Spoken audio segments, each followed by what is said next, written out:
Hello, everybody. Welcome to today's CTA webinar. I'm Ali Humphries. I'm an MD at ProTax, and we help tax professionals up and down the UK pass their exams and get jobs with the help of my brilliant Nitin Rabheru, who joins me today. And what we've also got today are two special guest appearances. We're calling them our celebrities, Aga Whitehall and Kush Muthy. So I'm just going to hand over to you guys so you can introduce yourself. Nit, you don't need any introductions, but could you kindly do so, please? Yeah, thanks, Ali. Hi, guys. Good evening. My name's Nitin Rabheru. And I'm one of BPP's senior tax tutors, and I've been doing this for over 26 years. Fantastic. Brilliant. Can I hand over to Aga next, please? Hello, everyone. Well, thank you very much for the invite and the ability to or the opportunity to share my journey with you. I work in industry and I've never worked in practice, so kind of doing CTA exams was a bit of a journey for me. Do you want me to carry on, or do you want me to move to Kush? Totally up to you. But what are you here today? What would you like to get across today to our students? I would say the CTA journey is really tough, but it is the exams are doable. You just need to really persevere, because I was the student who really struggled, especially at the beginning. And I shared my journey with Nate before, and he knows how bad I struggled with my first exams, with my first exam actually, to the point that I decided not to pursue CTA anymore. And I stopped and I said, I'm going to go and do ATT. And then a year after, when I've done ATT, I've decided, oh, let me try again. And I did pass the difficult exam, the ATOMB, which was a pain in the neck for me. It was, yeah, it was a really, really big struggle. And I think the reason why I struggled is because I didn't have the right support. But I passed it somehow. And then I went with BPP and with NEET, amazing NEET.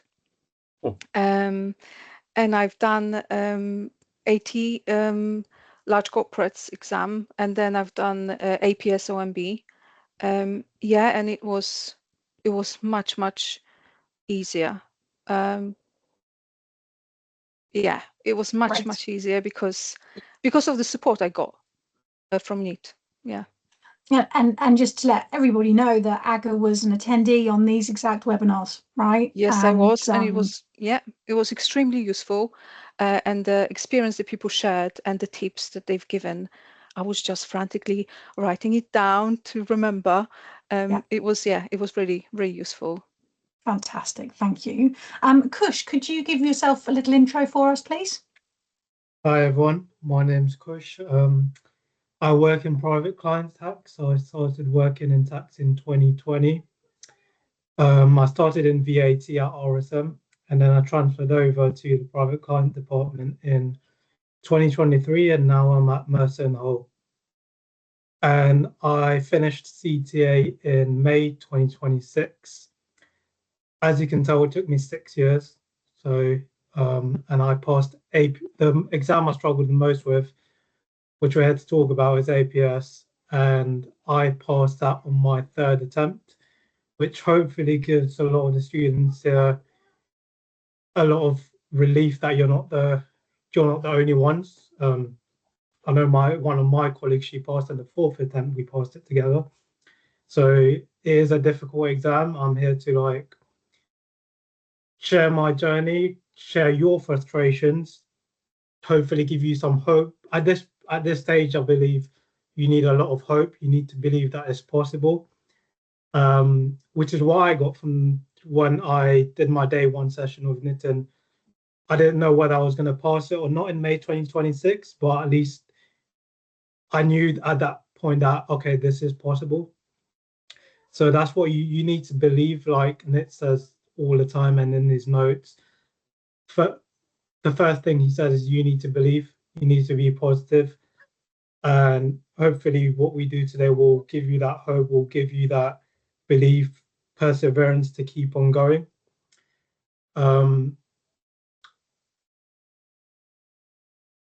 I'm trying not to overlap to what we'll be discussing later, but I think my key takeaways from my CTA, especially my APS journey, is first of all,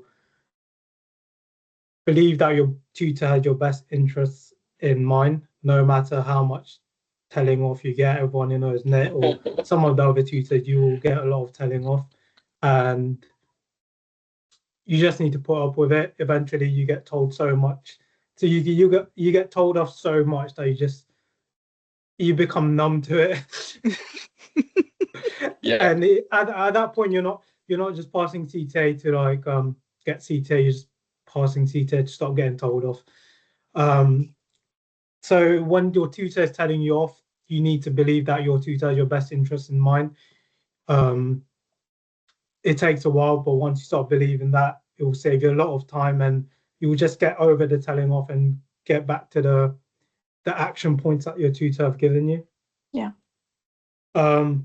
Second point that helped me a lot in passing APS on my third attempt was listening, like submitting and like listening 100% to your tutor. And Nit knows I only really 100% did that in my last week before the exam, because I think, and maybe a lot of students hopefully relate to that, but I'm someone who's always been self-taught, and even in the office as well, in the work environment, feedback's always been positive, and I'm quite an independent thinker. I like doing things my way, and that obviously didn't help out with APS. And Nit saw that. He said, like, you're the kind of person who likes doing his own thing, who will take his time with the content, but the APS is not the kind of exam that you can do that. Nitin has been teaching for like more than 20-25 years, and like he's come across every student archetype, let's say, and he knows you. He can tell like what kind of student you are, and submitting and like listening to him 100% early on will help you. Just doing exactly as he says. So what happened is that in the last week, Nick did the pre-scene debrief, and like he gave him notes. And despite him doing that, I was doing like 80% of what he said to do, but he could tell I was doing like a bit of like stuff on my own, and like trying to come up with my own scenarios and whatnot. And I got a huge telling off in the last week. And I was like, for the past 2 sittings, I've always done my things my way. For once, let me just shut off my own brain and just listen to the T what Nitin told me to do, and I passed. So that is my second point, listening 100% blindly what your tutor is telling you to do. There's no like magic formula. Whatever he tells you to do, that is the formula. I think the other points I have will overlap to the questions we have later, so I don't want to reiterate it. No problem. Well, thank you so much for that. Yeah, we're here now for the next hour to talk about the APS paper, because it's a completely different approach. We want to give you all the best chance of success on the day. We want this to be a really interactive session. This is about you guys, so it's your opportunity to ask Nitin and the past students questions. So please, in the chat or the Q&A box, pop your questions. We can answer them as we go along. You know, if we're talking about something, you've got a question, pop it in the box. We can ask it. We can answer it. Please don't worry. Thank you if you've been to a webinar of ours before, and thank you for your support on continuing to come to them. And for those that are new here, enjoy. Sit back, relax, enjoy. On with the main event, basically. The first question for me is for Nit. Where should students be now, and what should they have been doing since we last met a few weeks ago? Okay, so I think keeping it short and concise so we get a lot covered, I would say leave the manuals alone. I think a lot of students will go into theory, leave the manuals alone, leave the memory joggers alone. Personally, don't worry too much about awareness. So there's things you shouldn't be doing. I'll get that out of the way. What you should be doing is, it's a knit thing that's working at the moment, is I'm telling every student to read the candidate scripts first. Okay, now another tutor strongly disagreed with that approach, saying that's a bit reckless. Why are you doing that? And I'm saying, well, look, the problem is they're coming on these courses. We spend 2-3 hours telling them how to write a report. Well, why don't read it in the first place? Yeah, go and have a look at what the examiner wants you to do. What's your target? Okay, and it's been a game changer. So start reading candidate scripts. Don't worry about the question. Don't worry about the solutions. Look at how it's been put together. You've got to do the same. Yeah, and but read it sentence by sentence, read candidate scripts, and start looking at transactions. Yeah, there aren't that many questions around for APS, so you can't blitz past papers here. But just think about everything you've learned on AT. Think about how it matters to a client.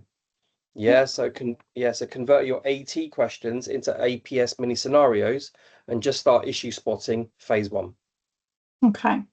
So that leads nicely on to my next question.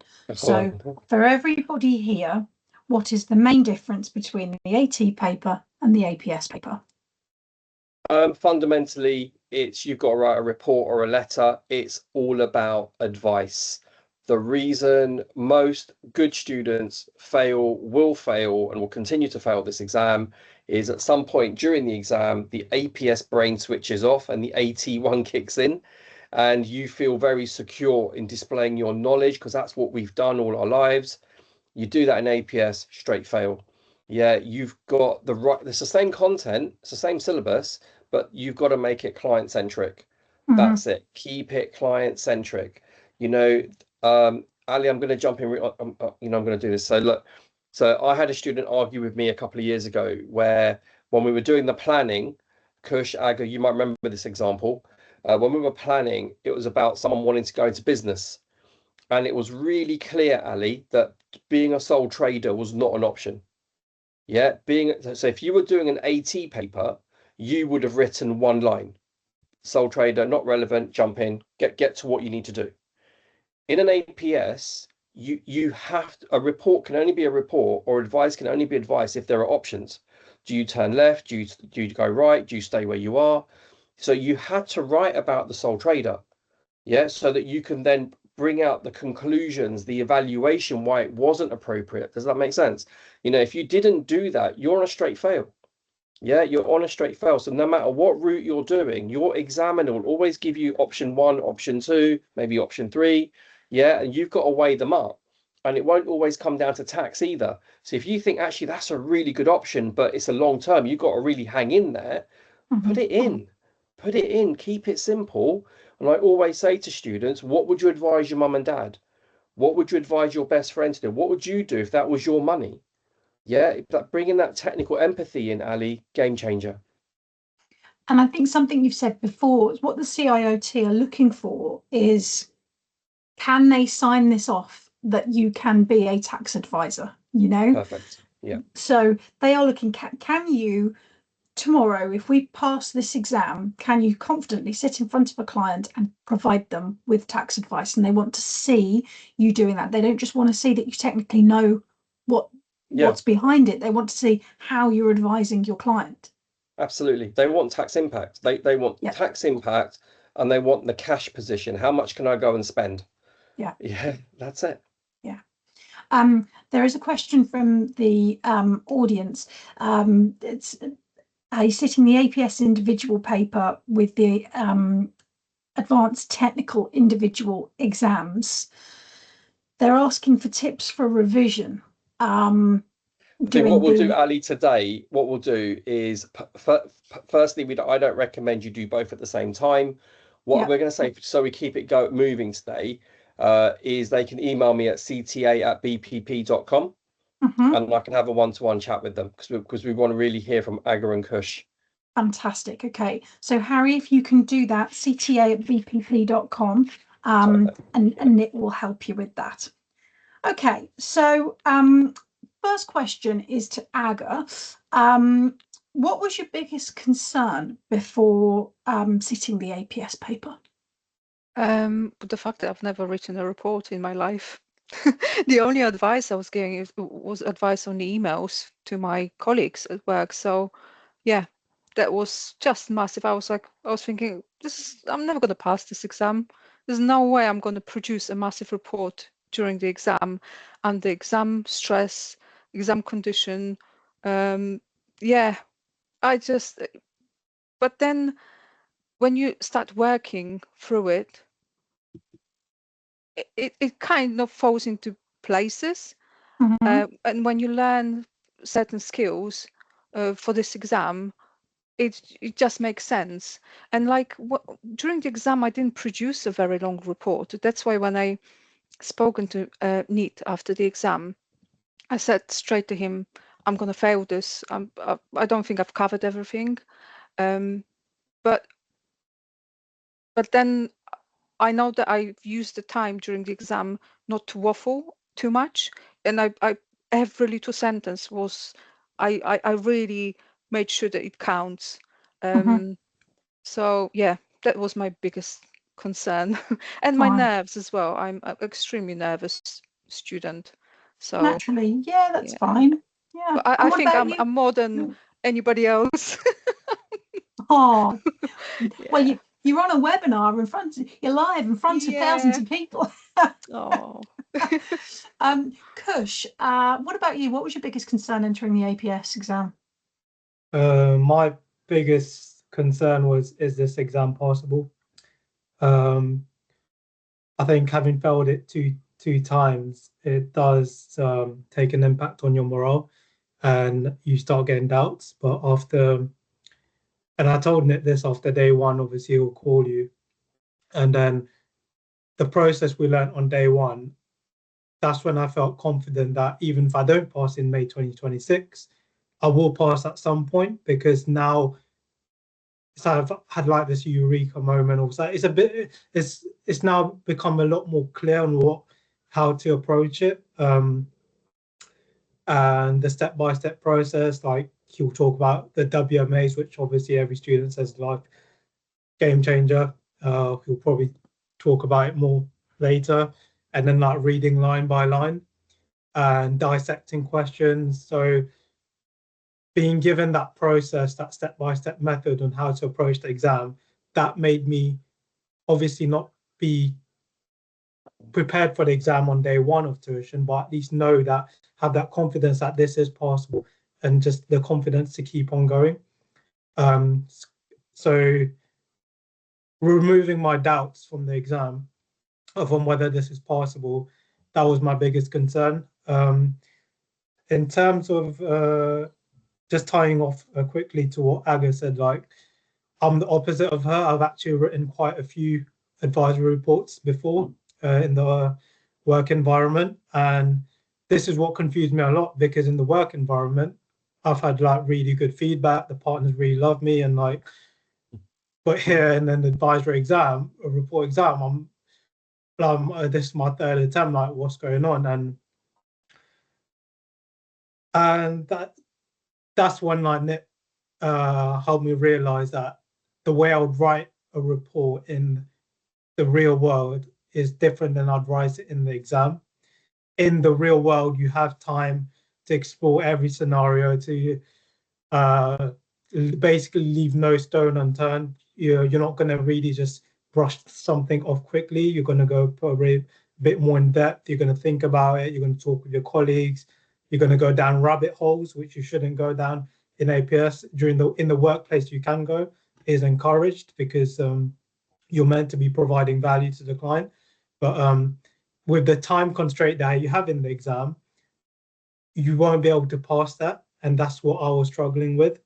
So having a different mindset to how I write a report in the workplace and how I would write it for the APS exam.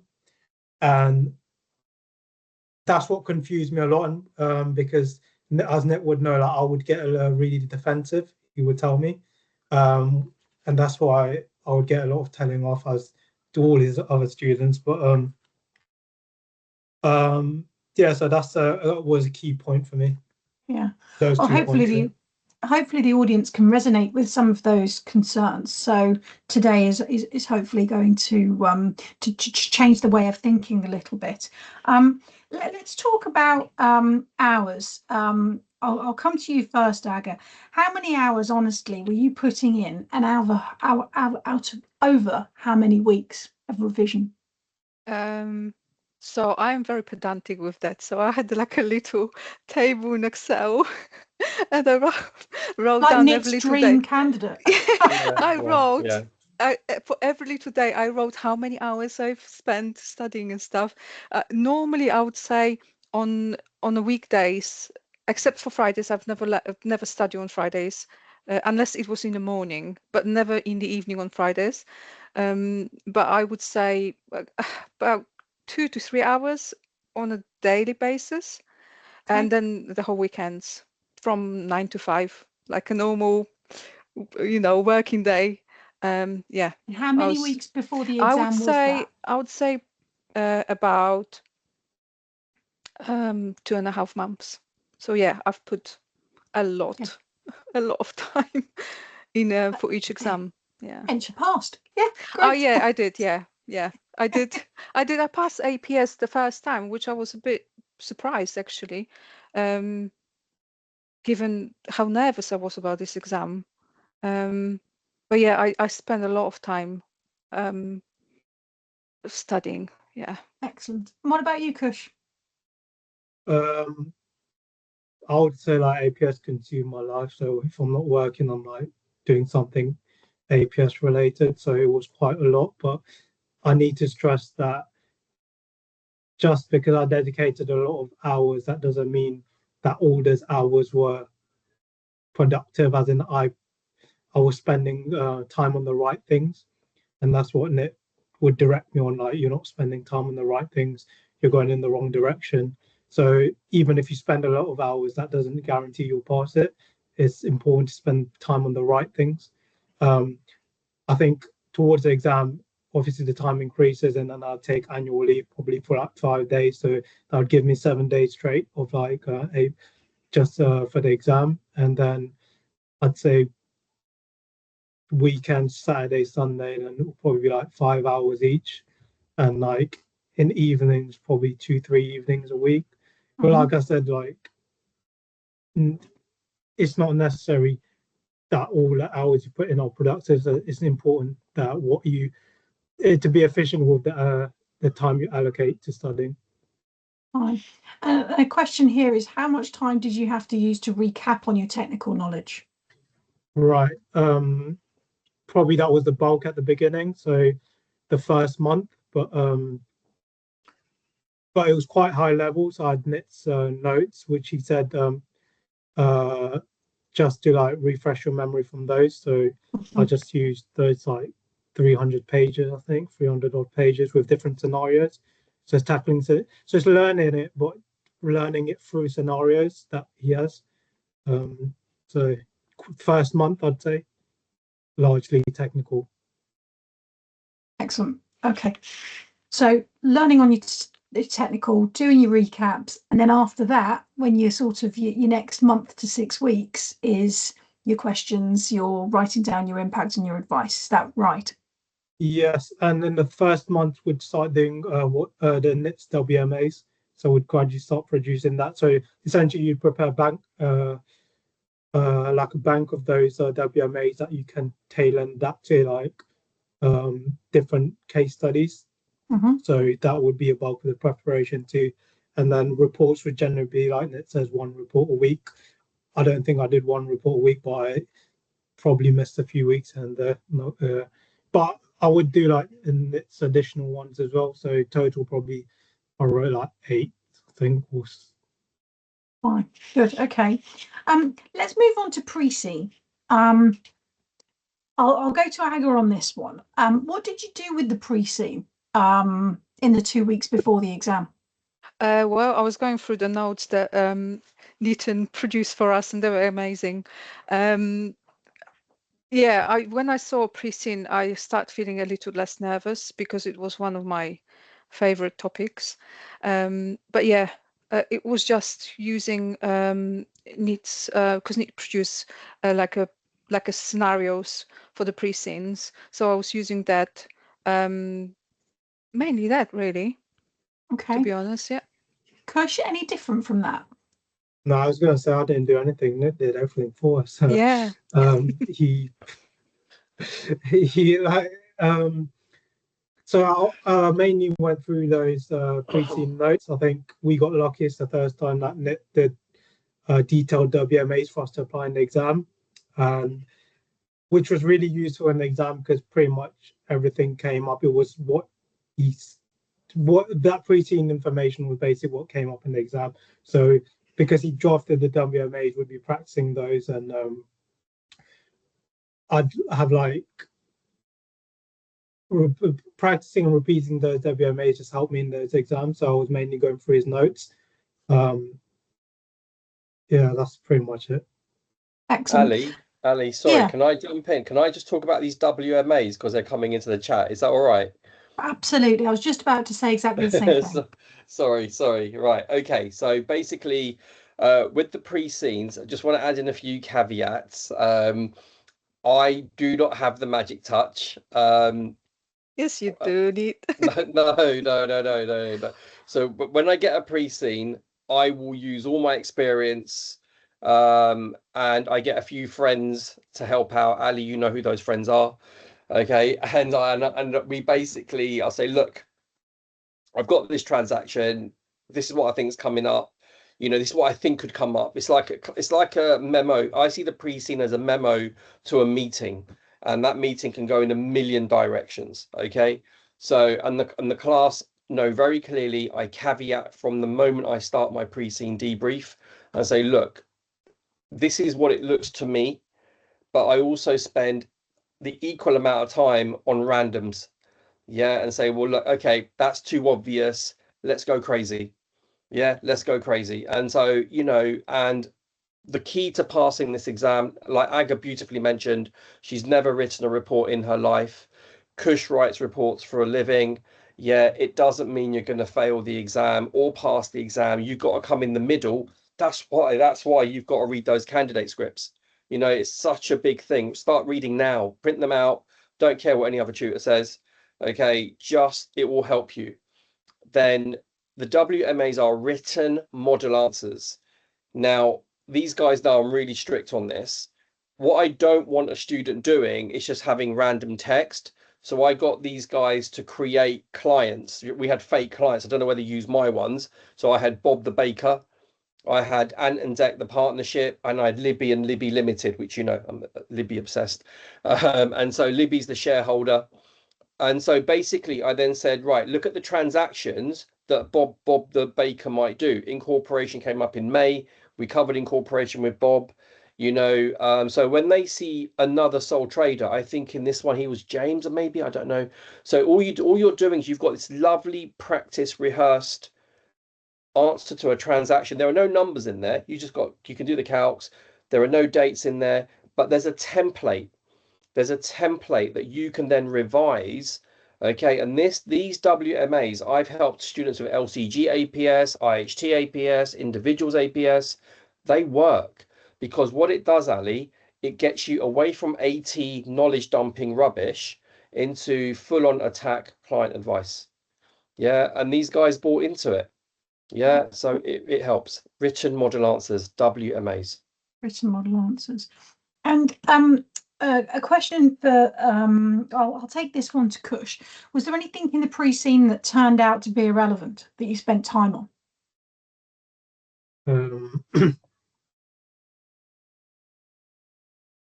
As in the exam or before you meant? Yeah, so when you were obviously there's something in the pre-scene and you go, oh, I'm going to spend loads of time on that, and then it was completely irrelevant when you got to the exam. I mean, in all honesty, I just waited for Nitz's session and just did what he said there. There were he covered like pretty much all scenarios, and then obviously some scenarios didn't come up, but all the scenarios that were discussed pretty much came up. So yes, there were the scenarios of like the company being acquired by a public company or being incorporated. Yeah. But Nick prepared us for that, so that's what he says. He's not predicting it, but he's preparing us to be in the best shape possible. So yeah. Brilliant. Neat. How do students avoid over preparing? I think the biggest problem is there are some students that are so nervous about this exam that they see their brain, something in their brain says, oh, the pre-scene is actually telling you what's coming up, and that creates an overwork spasm. Does that make sense? Yeah. You know, and some of the pre-scenes like large corporates, APS isn't helpful, because I love OMB APS. I feel like I've got more control over transactions, whereas in large corporates, you're always going to get a group. There's in all the years I've done APS for LCG, you've got to learn to like I think the words were used earlier. You've got to learn to diagnose an issue spot. You got to use all those skills you've learned before, and have faith. Yeah. Okay. A couple of people are going to reach out to you regarding pre-scenes for LCG APS. Okay. Yeah, that's fine. Going on to the actual exam itself, Arga, I'll come to you for this one. How long did you spend reading and planning when you were in the exam before you wrote a single word? Probably about an hour. Like that's what Neat was saying, and I trust the process. I was very nervous actually, because when I start planning, and I was planning on a piece of paper, everyone around me started like typing. I was thinking, I'm not going to finish this. I'm way behind. And then I planned it, and I started writing the report, and I finished on time. I was absolutely fine. But Amazing.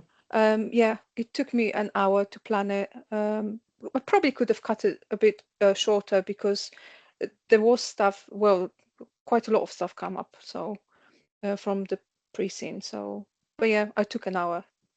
Fantastic. Kush, were you the same? Yeah, 45 minutes to an hour to average 50 minutes. I think I was careful this time to take that much time, like Nit says, reading line by line, because in my first 2 attempts, I think I started writing within 20 minutes. So it's important to relax in this exam, because in the first 2 exams, like the anxiety hits you. So like you should I need to start typing right now. But it's important to take that time, especially with me, who's in my first 2 exams. The reason why I failed is because I've always gone off tangent. And again, like Nick's told me off a lot about this, like you're talking about incorporation when incorporation is not relevant. So I just took my time to like make sure I'm not going to be talking about irrelevant stuff. So yeah. Excellent. Okay. I mean, that's a big key takeaway there, isn't it? Yeah. Ali, can I just add to that, if you don't mind? Just okay. So anyone watching this, the planning is critical, and this is where most people fail, Ali, right? And Aga and Kush, do you remember day 3 of taught when you got really horrible knit? Yeah. So on day 3 of taught, Ali, what I do is I spend 7 hours going through an APS paper from start to finish. Right. Okay, and I start the session, and these guys will remember, and I say, do you promise me that you are not going to get upset with me today? That you're not going to get a voodoo doll of me, right? And start sticking pins in it, okay? Because today you are going to get brutal knit, you're going to get examiner knit, and I'm going to be judging you on every decision you make. And you got to step. And Aga was so nervous, right? I'd get private messages from Aga, right? Because she was like, Nick, don't shout at me. And what it is, I had to put that, and it's brutal. It's a horrible session for the students, but it converts them from a potential fail to a definite pass if they stick to the plan. And what I get them to do is I say, right, read that sentence. What's it telling you? And Kush was the first one to write something stupid in. Do you remember that? And I ripped him. I go, where's it say that? Where's it say that? Yeah, and he'd read something below. I go, no, I'm talking about that sentence.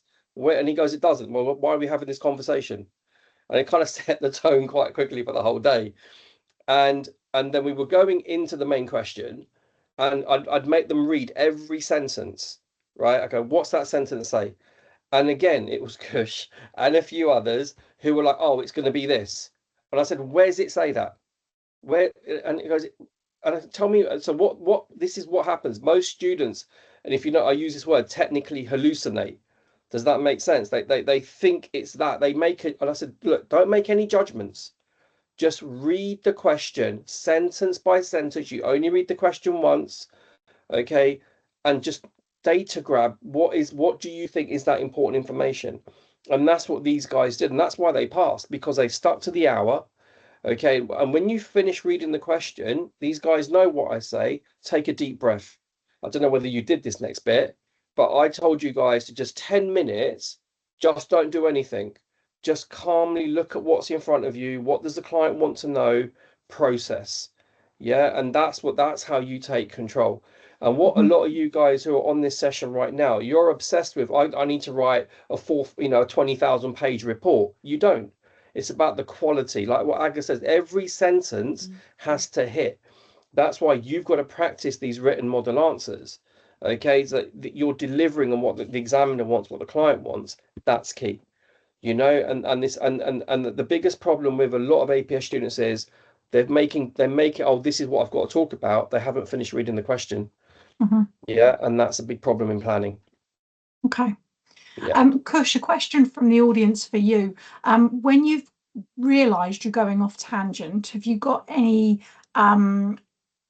tips for sort of go like when? What would you say has helped you when you've realised you've gone off on a tangent? So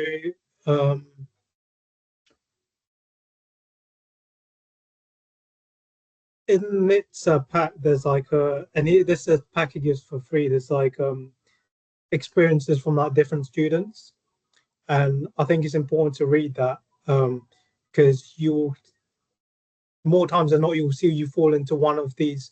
You'll have experiences that align with one of these students. You'll fall into that certain archetype. So one of the students had that same issue as me, although I was going off tangent, and he said what he did differently was he'd instead of focusing on writing the full report, he'd this is not an exam, this is for now, or like when you during the study revision phase, is like he'd read the case study and then he'd focus on noting down the identification and application.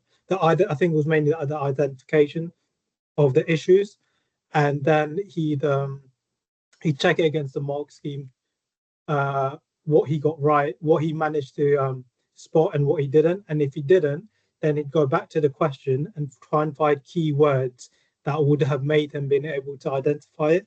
So it ties back into what Nit said: read line by line, don't rush. Yeah, just read line by line. Yeah.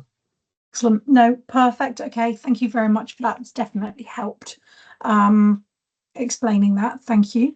Talking about earning marks during the exam now, and Nit, question for you first off is, how do you move beyond just explaining tax rules? I think this is, so again, in my session, and again, guys, correct me if I'm wrong here, I'm constantly reminding students AT model answer is a fail. Here's an AT answer. Here's an APS answer. You know, and I constantly do that. You know, and I show them, and I think in May 2026, these guys are right. I cranked it up even more. You know, the candidate scripts you got to read because all the written model answers are in there. But basically, that's where you're going to find them. Okay. And I've done this example before, Ali, so I'll keep it really slim here.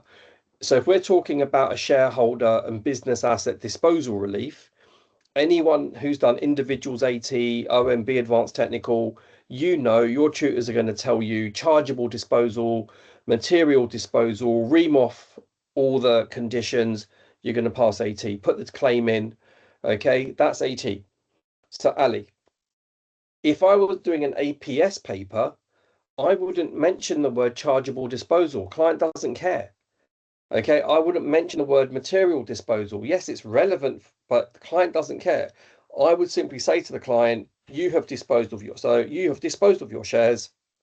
There will be a CGT liability of this in Appendix 1. I would then write, however, you also qualify for BADAR, because what you do not do in APS is you do not put in definitions. You don't define anything. It's applied. You go straight in for the kill. The biggest difference though, Ali. So let's imagine you're claiming business asset disposal relief in an advance. Let's say it's for 25-26, okay, tax year. So you would have to make that claim by the 31st of Jan 20. Yeah, get my dates right now. 2028. Okay. Now that date is correct.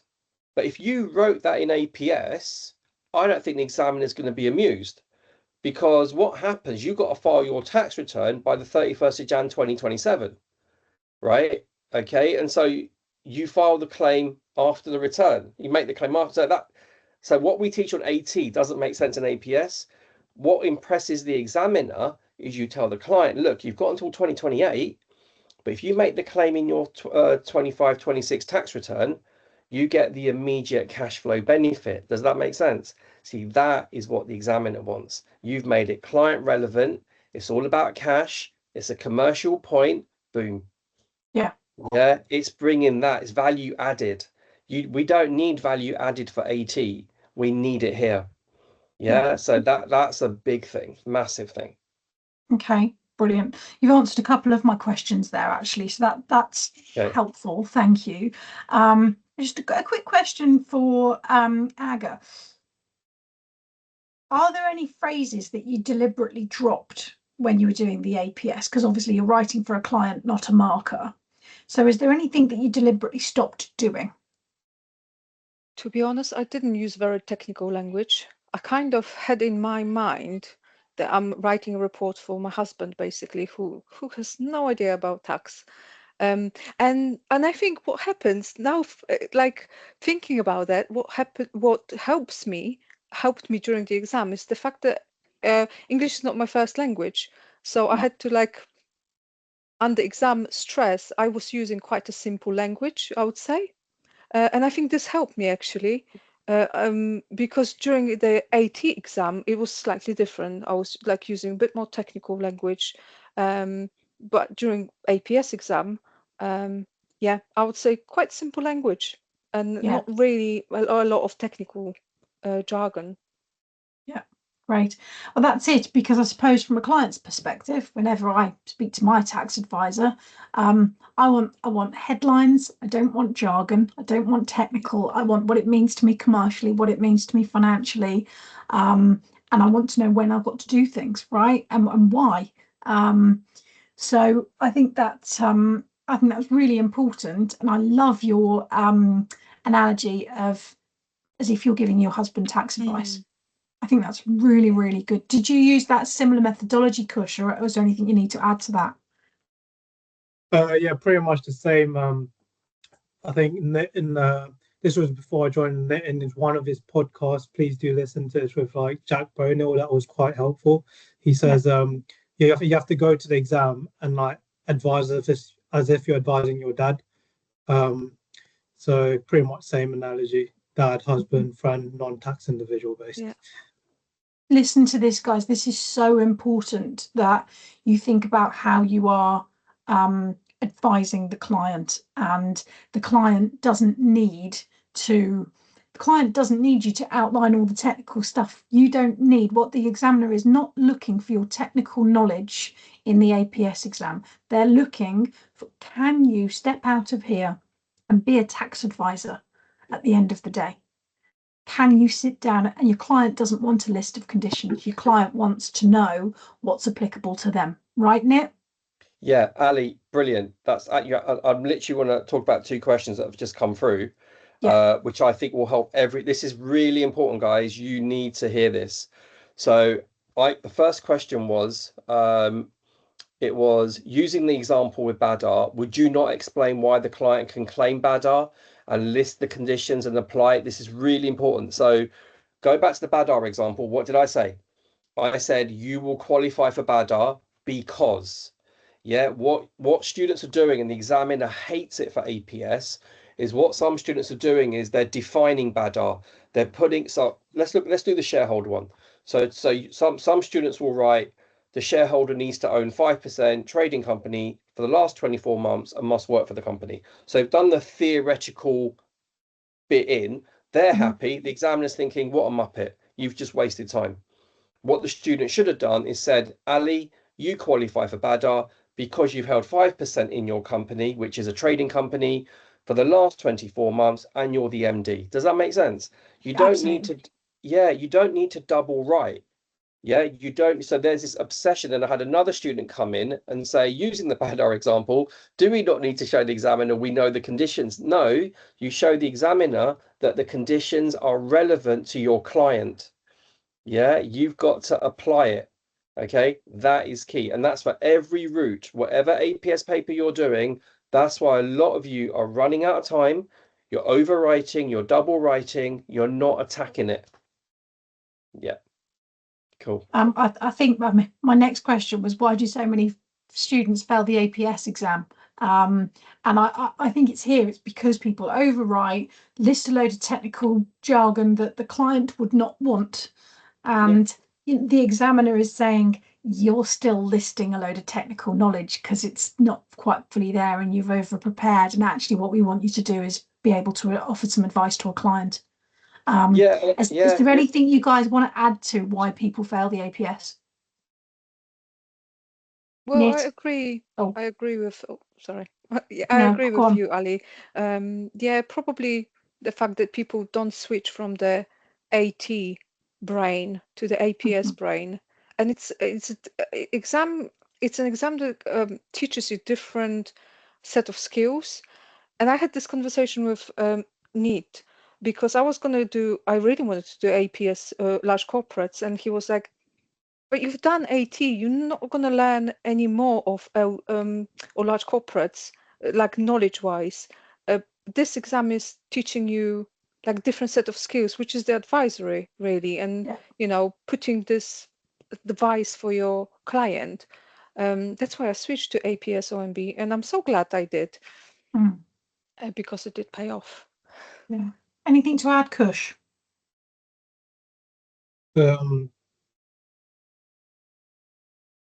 No, I think with timing and stuff, like the WMAs helped a lot. You can't be writing the report for the first time in the exams. Like having those WMAs at the back of your head, that just helps speed up a lot in the exam because you've written it. It's just putting pieces of the puzzle together. Fine. Okay. So Ali, sorry, sorry, mate. I've got another question that's coming again from Harry. So it says, therefore, would it be suitable to say something along the lines of you would be eligible to claim BADR? Please see the analysis below. No, it's not what I said. Yeah. Okay. So Harry, you're getting a bit of a telling off here. It's not what I said. Yeah. I'll repeat the example that I did with Ali just now. It was literally straightforward. You need to write, Ali, you will qualify for BADR because you have held that's just waffle. Yeah. Just don't write like that. Literally go straight in. Harry, you need to read the candidate scripts. Okay, also, and this could you, because you're an owner of the company with 5% for 24 months, you qualify for BADR. Get straight in. There's no analysis beyond. You are the analysis right now. It's just it's faffing around. And this is why, for people like Harry and everyone else, your savior will be. And I'm so glad you're here, Harry, and you've helping everyone else out. You need to read the candidate scripts because you'll see they literally get straight to the point. Okay, so don't link things below. Don't put things in a table. Good Lord, no. Yeah, I'll be very calm here. These Aga and Kush will know. I threaten them with death. If you write bullet points, I wouldn't even mark a script, Ali. I'd literally put it in the bin. Clients don't want it, do they? Clients don't want tables. They don't. That just scares people, doesn't it? Yeah, it's lazy. It's laziness. Too technical as well.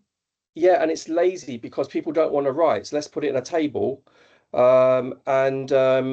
Yeah, and Alexandra's written here, is it worth reading the poor scripts oh God, yeah, Yeah, it's a absolutely. great question, definitely. Yeah, because reading the poor scripts is showing you what not to do. And a lot of students will be thinking, oh my gosh, I would have done that, you know? So yeah, so brilliant questions coming through. And yeah, that's the way to do it. Excellent. Hannah said if she becomes an online BPP student for this paper, would you be there tutoring it? Because they really like your examples. Yeah, I come with a health warning. I'm not for the faint-hearted.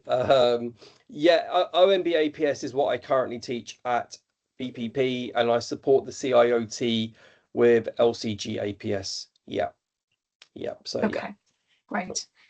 Okay, so between now and November, Nit, to begin with, if you were starting today with 12 weeks to go, what would week 1 look like for you? So this was Emily's question that she asked, and I would say, guys, and Aga and Kush, I really want you to disagree with me if I've got this wrong. I would say right now is relax. Okay, when I say relax, is I think you need to read the candidate scripts which we covered, and you'll get so. The reason why I want you to read candidate scripts, and Harry, this one's for you as well, big one, Emily as well, is you'll see how the sentences are structured. Yeah, so there'll be really good WMAs in there. There'll be a good BADAR model answer for sole traders or shareholders. There'll be selling a building bad model answer. And what you want to do is make a note, make a little list of what good model answers are in each script. Okay, so what you want to start doing is having your fake clients and just coming up with those mini transactions. So the candidate scripts, you've got a really good place to start. Okay, so I would say do that first because there aren't many questions. A lot of students are obsessed with awareness. So Ali, to give you a bit of context, there are some smaller like VAT, stamp duty, land tax. There are these kind of peripheral tax bits they need. And personally, guys, my students get taught from past papers. Yes, it's a bit of a gamble, but I think the mainstream awareness topics tend to come up repeatedly. So don't try and spend hours and hours in the memory joggers. Like Kush said, I think you need to be more proactive. So I think that's really phase 1 is get comfortable with WMAs, start revising those, and get all of that done. And then once you've been on your talk course, okay, once you've come on the talk course, because I don't let these guys write a report, yeah, immediately because it takes time. Once you've finished your talk course, then you want to start putting things together. Does that make sense? Yeah, that's when at the moment there is this rush. I would say use August and half of September to at least get all of that done, and things will come together. Excellent. So, and then we've got another webinar on the 17th of September, so we can then give people, and I'll come on to that a little bit later, but we can then give people what to do next, can't we? So absolutely. So WMAs and scripts now, and then after the talk course, start bringing things together. Kush or Aga, any different? And would you advise anything differently in the next 4 weeks?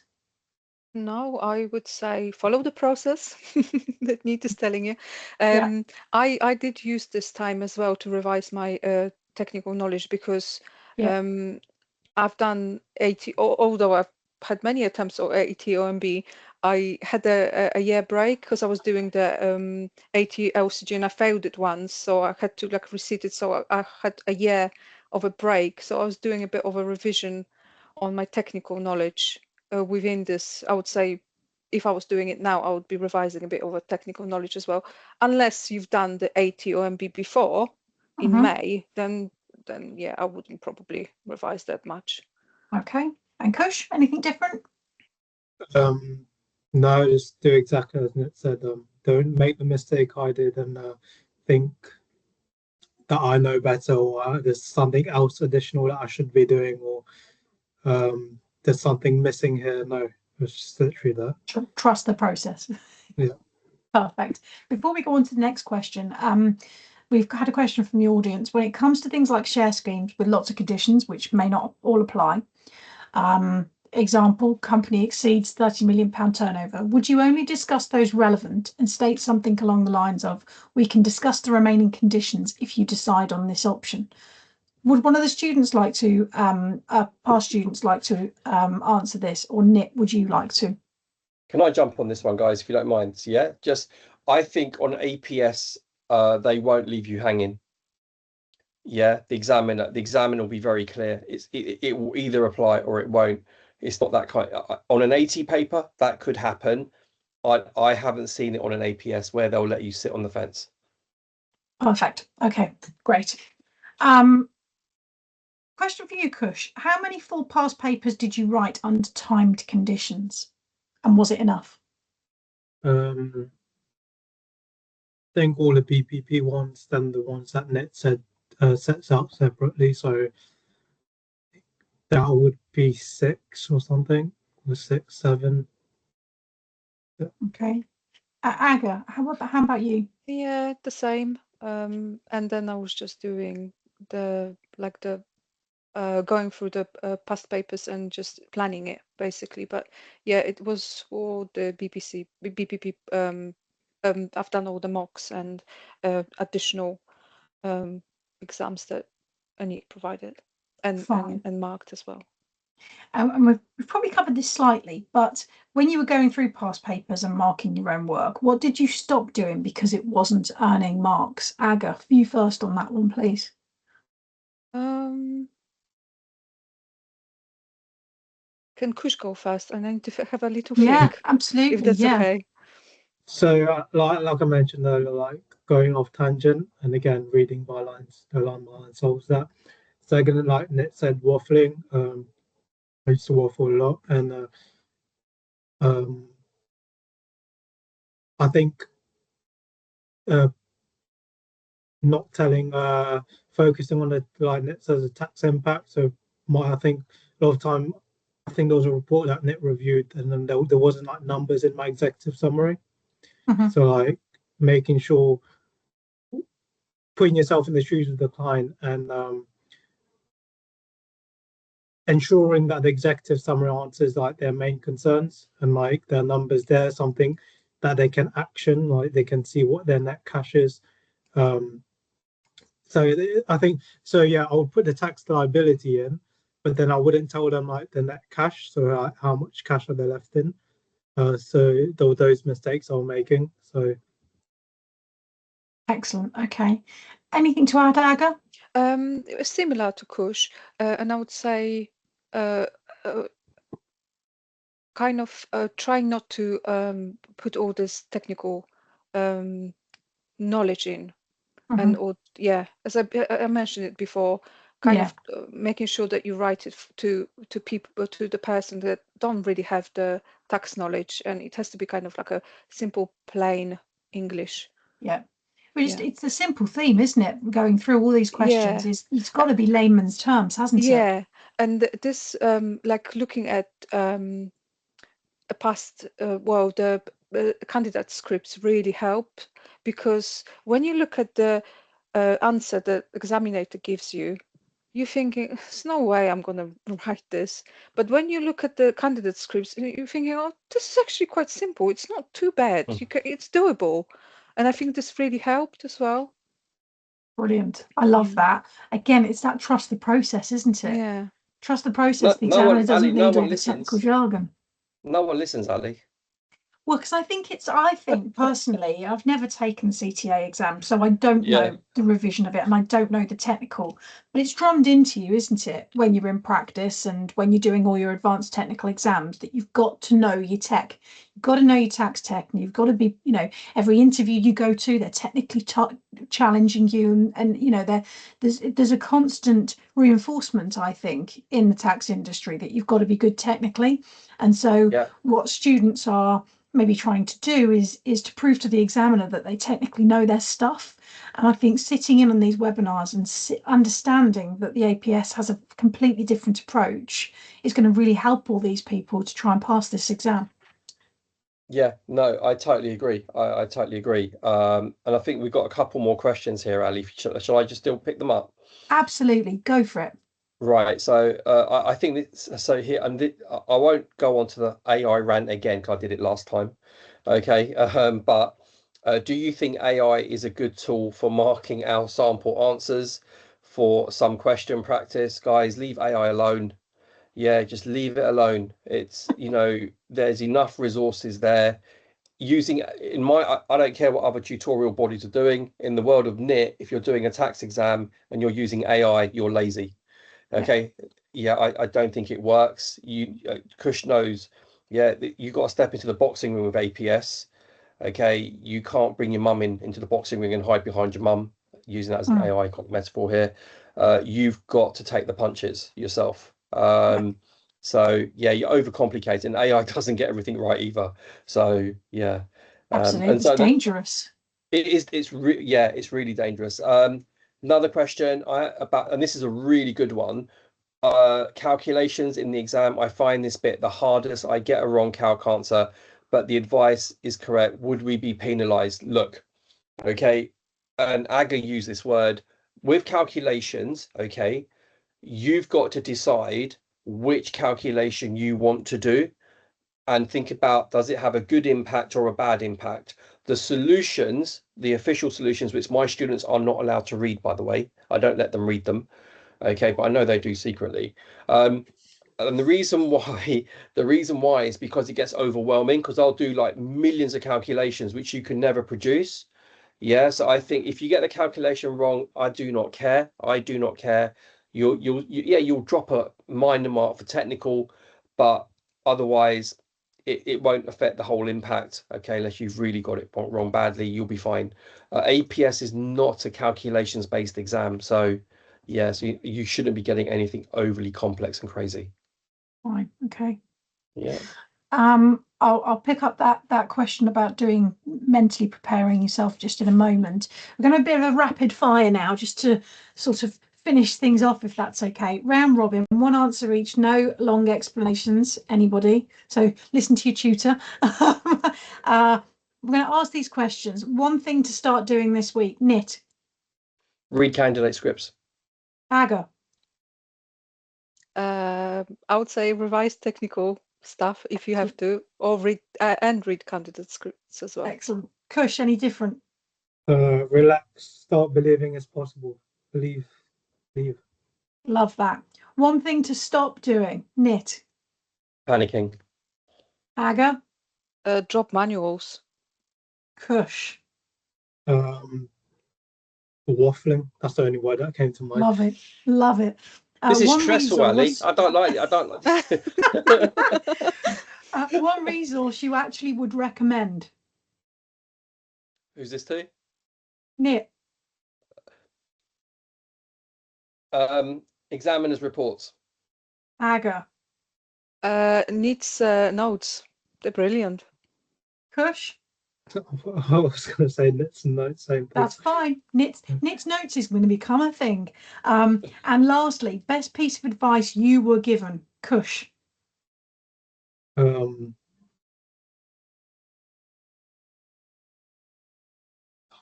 I don't like this. Can we come back to me? Because I want to make it useful as well. Right? Absolutely. Aga, best piece of advice you were given? Hold your nerves. I use it at work. I use it in my whole life now. Hold your nerves. Yeah. Fantastic. Kush, any thought? I think the most useful thing was WMA. So start preparing WMAs if that's advice that helps speed you up in the exam. Yeah. And I think the best use of our time right now is to answer these questions that have come through, Knit. Yeah, I'll go through them. Absolutely. Yeah. So it says, if you have to sit both AT and APS at the same time, how do you mentally prepare yourself? What I would do is, personally, if you have to do both at the same time, get a blank sheet of A4, and if you're going to do WMAs, have one for advanced technical, so it's more keywords, bullet pointy-ish, whereas APS make it client-centric. So same content, two different execution plans. That works an absolute treat joy. It's a bit labor intensive, but it really does work and protects you from all the bad habits. Hannah, I did a very calc heavy mock the other day and it scared me. Yeah, I know. If it's LCG APS that you're doing, Hannah, I don't know. But yeah, keep the calcs basic. I literally say to my students, your calculations should take maybe 10 to 15 minutes max of your planning time, but they've got to be relevant to the transaction. So yeah, don't be overwhelmed by what's in the solutions. You don't need to do that many. I'm officially saying that from a BPP perspective.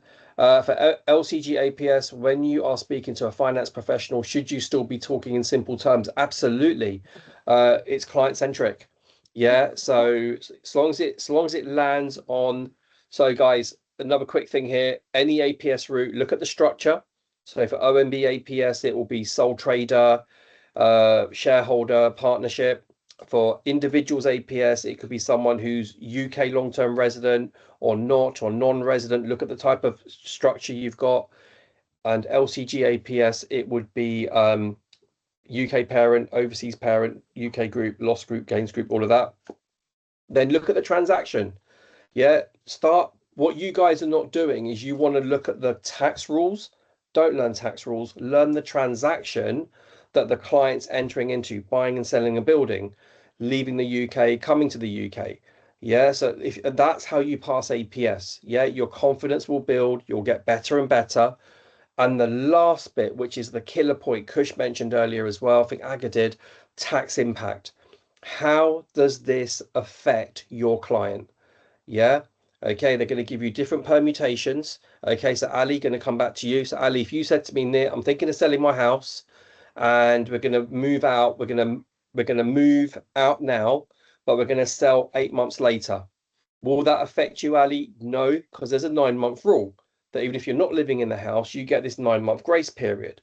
But if you then said to me, Ali, or the alternative is we might move 15 months later, then there could be a gain chargeable. Does that make sense? So, but what happens there, Ali, I'll give you the tax position, but the 15-month later means you get a better house near a better school. Okay, so the tax cost may help the commercial point. Does that make sense? So that's what the examiner is looking at. All right, it's not just about saving tax. There are other variables. So just don't try and be, don't try and be clever. Just, does it make commercial sense? Doesn't have to make tax sense. Okay, and the examiner loves that. They love it when you bring that to life. So that's really cool. So structure, transaction, tax impact. So next one, how is it best to work in your overall recommendation for the client? Should it be only in the exec summary or should it be in the main body? So very quickly here, Lucy. So a report should have at least 4 to 5 recommendations. Okay, I had a student who gave me a report once and put 20 recommendations in that were longer than the actual advice. Yeah, and so that was a bit of hard work, but they got to it. So I said, look, after each section, give a recommendation. Those recommendations then feed into the exec summary. They're not a cut and paste job, but it's a shorter version of the official recommendation. Takes a bit of work, takes a bit of practice, but you'll get there. That's more the revision time when you can think about recommendations.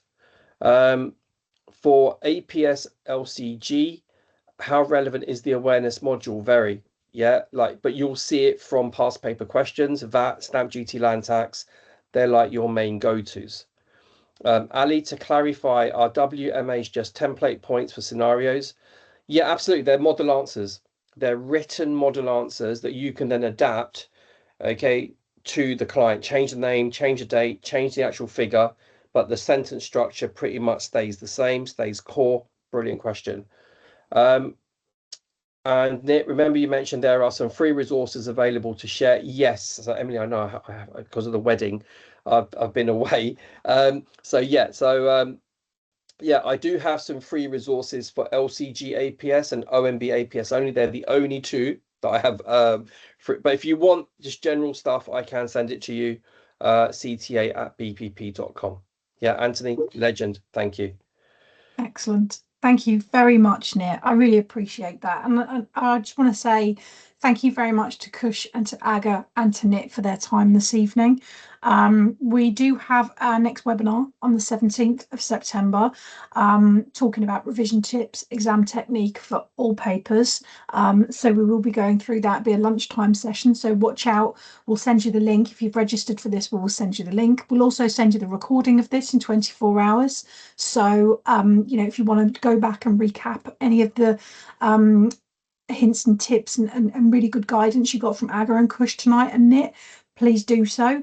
You can contact for free, like we've said, at cta@bpp.com. And I hope to see all of you in September on the next webinar. Thank you, Aga and Kush and Nit. Is there anything else anyone would like to add? Go on, Kush. I'll go after you guys. Sure. Oh, okay. No, I just wanted to reiterate like the most important points I said and like one new point. So third thing is, whatever tutor you go with, whether you go with Net or another one, always believe that your tutor has your best interests in mind. You can lose a lot of time getting emotional about getting told off. Then you know, like before you know, you've wasted a weekend getting emotional about getting told off when you could have like just applied what the tutor told you. Secondly is it's a bit unconventional advice. Sleep before, having a good night's sleep before the exam. I think this is the only exam I've slept for properly. I went to bed at 9 p.m. Had 9 hours sleep. Most exams, even advanced tech, I've been running on sleep because I'm cramming everything like last minute. And you can do it with advanced tech. I've done it. A lot of people have done it. But APS, you need to be relaxed. So sleep, it's not an exam you can cram for. And thirdly is just, I feel for everyone sitting this exam. Please do reach out. I know like you want to get your social life back, you want to get your work-life balance, everything falls apart when you sit in the CTA exam. Please reach out. I'll put my LinkedIn in the bio message, whatever. Please do reach out. That's lovely to hear. Really nice. Thank you very much. And I think, you know, you've got to get through this exam in November. Christmas is there for you, celebrating and seeing all your friends that you've not seen for the next 3 months. You know, Christmas is just around the corner afterwards. Have that in your sights to sort of be celebrating after, you know, it's a great time actually after the summer, after all your socializing, to get your head down, hibernate a little bit. The weather's about to turn. Do your studies, get that exam under your belt, and then start celebrating come December. Yeah. And Ali, I just want to say to everyone here, guys, I first want to thank the amazing Aga, the amazing Kush for doing this. Yeah. It's been an absolute privilege being part of your CTA journey. Ali, you know, you and your team are just beyond amazing, Lauren and everyone. So thank you for giving me this platform. For all of you here and anyone watching the recording, doesn't matter what route you're doing, you will pass this exam. Like Kush says, you need to be very honest. Kush used the word defensive. Okay, you've got to get rid of your bad habits. Okay, you've got to let that tutor guide you and support you. You're going to have highs and lows with this paper. And I just want to reassure you, APS technically is 1,000,000 times easier than advanced technical. Yeah, APS is definitely easier. They're not going to catch you out with niche points. Okay, focus on the transaction, do everything we've said here, have a look at some of my resources, and yeah, you've got this, and good luck.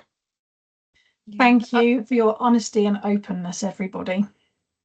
Well, I want to say good luck, everybody, and thank you, Nitin, for all your support, because we never had the chance to speak face to face. We spoke on the phone, but you're just an amazing tutor. I've never met anybody like you in my life, and I've done a lot of exams. Oh, yeah. how lovely. So yeah, and good luck to everyone. And it's really hard, but there is life after CTA, and it's amazing. Yeah, you heard it here first. There is life after CTA. Yes. There you go, Stacey. Stacey, they've answered your question. Thank you very much, everybody. I hope you have a lovely evening, what's left of it, and I will see you on the next webinar. Take care, guys. Good night, everybody. Thank you very much. See you later. Take care. Bye-bye.